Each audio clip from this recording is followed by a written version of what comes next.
वज़ीर-ए-आज़म शहबाज शरीफ ने गज़ा में अमन के लिए हमास के रद्द-ए-अमल का खैर मक़दम किया। वज़ीर-ए-आज़म ने कहा कि फ़लस्तीनी अवाम की नस्ल कुशी शुरू हो गई है। हम जंग बंदी के मुआहदे के बहुत करीब हैं। पाकिस्तान हमेशा फ़लस्तीनी अवाम के साथ खड़ा रहेगा।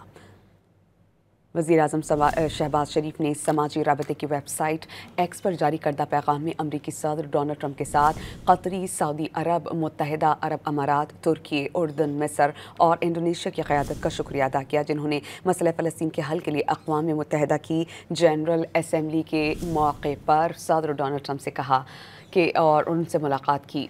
हमास के रद्द-ए-अमल के बयान पर जंग बंदी और अमन को यकीनी बनाने का दरवाज़ा है, जिसे बंद होने की इजाज़त नहीं देनी चाहिए। उन्होंने इस आज़म का आदा किया कि पाकिस्तान फ़लस्तीन में दायमी अमन के लिए आलमी शराकतदारों और बरादर ममालिक के साथ मिलकर काम करता रहेगा। वाज़ेह रहे कि अमरीकी सदर डोनाल्ड ट्रंप के साथ 8 अरब इस्लामी ममालिक और मुस्लिम ममालिक की मुलाकात हुई थी, जिसमें तमाम ममालिक ने जंग बंदी की तजावीज़ दी थी और उस पर एक डॉक्यूमेंट मुरतब किया गया था और उसी के पेश नज़र अब जंग बंदी होने जा रही है गज़ा में।